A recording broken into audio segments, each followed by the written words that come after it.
Sobat finansialku, tahu nggak sih celebrity lawyers ini dulunya pernah hampir bunuh diri loh. Kok bisa? Simak aja yuk kisahnya. Yah, dialah Hotman Paris Hutapea, pengacara yang lahir di Kampung Lagu Boti di daerah Tapanuli, Sumatera Utara pada tanggal 20 Oktober 1959. Ia memiliki 10 orang bersaudara. Ayahnya, Binahar Hutapea, memiliki usaha angkutan bus, dan dari situlah ayahnya mampu menyekolahkan ke-10 anaknya. Sebelum jadi pengacara profesional kayak sekarang nih, masa kecil Hotman Paris ini ternyata nggak mudah. Ia harus bantu orang tuanya bekerja di sawah, bersihin rumah, dan memasak. Orang tuanya selalu mengajarkan untuk selalu bekerja keras dan menghargai uang. Seiring waktu berlalu, Hotman Paris pun berkuliah di Fakultas Hukum Universitas Katolik Parahyangan. Pada awalnya, ia ingin berkuliah di ITB, namun sayang, beliau nggak lulus ujian seleksi masuk. Sebenarnya, beliau awalnya merasa bahwa orang yang berkuliah di Fakultas Hukum adalah orang buangan. Walaupun bersikap skeptis nih, Hotman Paris mampu menyelesaikan kuliahnya tepat waktu, yaitu 3,5 tahun. Selain menjadi batu loncatan karirnya, berkuliah di Fakultas Hukum ini memberikan jodoh bagi Hotman Paris loh. Beliau bertemu dengan istrinya yang pada waktu itu adalah kakak kelasnya.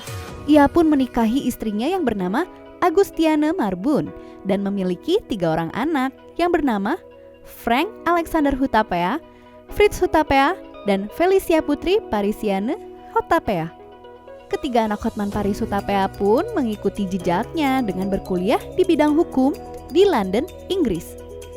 Selulusnya dari Universitas Katolik Parahyangan, Hotman Paris Hutapea diterima bekerja di kantor pengacara kondang O.C. Kaligis pada tahun 1982. Pada saat itu, ia menerima gaji Rp182.000 per bulan. Walaupun sekarang mengendari mobil mewah yang harganya nggak ternilai itu, dulunya ia mengaku bahwa pada saat pertama kali bekerja dengan O.C. Kaligis, ia naik bus kota untuk menuju ke sidang loh. Gak lama setelah bekerja dengan O.C. Kaligis, kemudian ia pun bekerja di kantor pengacara Adnan Buyung Nasution. Untuk dapat bekerja di sini, ia harus melewati serangkaian tes dan mengalahkan banyak pesaing loh. Namun, atas tawaran Profesor Subekti, ia kemudian diterima bekerja di Bank Indonesia untuk mewakili Universitas Parahyangan. Hotman Paris Hutapea melepaskan kesempatan untuk bekerja lebih lama lagi di kantor pengacara Adnan Buyung Nasution dan pindah setelah 3 bulan bekerja. Pada saat bekerja di Bank Indonesia, ia mengaku hampir gila dan bunuh diri loh dengan menegak racun karena frustasi. Hingga akhirnya pada tahun 1982 beliau pun memutuskan untuk meninggalkan karirnya di Bank Indonesia. Setelah itu, ia pun mencari pekerjaan di berbagai kantor pengacara ternama. Salah satu tempat yang sempat menerima Hotman Paris adalah kantor pengacara Makarim dan Taira. Kantor pengacara ini dikelola oleh Nono Anwar Makarim yang merupakan ayah dari Nadiem Makarim, pendiri Gojek. Ya, Hotman Paris pun akhirnya melanjutkan pendidikan Master Ilmu Hukum di University of Technology Sydney pada tahun 1990. Selama ia berkuliah, ia magang di kantor pengacara di Australia. Dan pada tahun 1987 hingga 1998, Hotman Paris Hutapea bekerja di kantor pengacara Freehill Hollingdale and Page. Dengan bekerja di kantor pengacara asing, ia menangani berbagai kasus dan mendapatkan banyak pengalaman. Setelah beliau sukses meniti karir di luar negeri, ia pun kembali ke Indonesia dan kemudian membuka kantor hukum sendiri pada tahun 1999 di Kelapa Gading yang bernama Kantor Pengacara Hotman Paris Hutapea and Partners. Melalui kantor pengacaranya, Hotman Paris Hutapea telah menangani ratusan kasus hukum. Kasusnya pun sangat beragam, ada yang kecil, ada pula yang besar. Kliennya pun mencakup seluruh golongan, masyarakat umum, pebisnis, selebritis, hingga pejabat loh.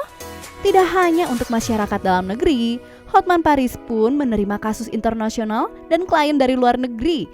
Dengan pengalaman yang banyak dan sejarahnya yang positif, Hotman Paris dijuluki sebagai pengacara dengan bayaran termahal. Dia mengaku pernah menerima bayaran sekitar 160 miliar rupiah untuk kasus besar sebuah perusahaan loh. Gak cuma dijulukin sebagai pengacara dengan bayaran termahal, Hotman Paris juga diberikan beberapa sebutan lain seperti Celebrity Lawyer dan juga The Most Dangerous Lawyer. Bahkan di sebuah majalah Australia nih, ada yang menyebutkan Hotman Paris sebagai Bling Bling Lawyer. Hotman Paris gak cuma dapat penghasilan dari pekerjaan sebagai pengacara aja. Dia juga punya beberapa properti di Jakarta dan di Bali loh. Dia punya ratusan ruko di kawasan Jakarta. Ada yang disewakan, ada juga yang dipakai sebagai kantor pengacaranya. Sedangkan properti yang ia punya di Bali dijadikannya sebagai villa. Gak cuma sampai situ, Hotman Paris Hutapea pun jadi seorang selebriti loh sekarang. Ya, dia punya acara talk show yang berjudul Hotman Paris Show. Wow, kebayang dong berapa total kekayaannya sekarang? Wow banget deh. Kalau menurut kalian nih, mana yang lebih susah? Jalan nanjak menuju kesuksesan atau mempertahankan kesuksesan? Yuk komen di bawah.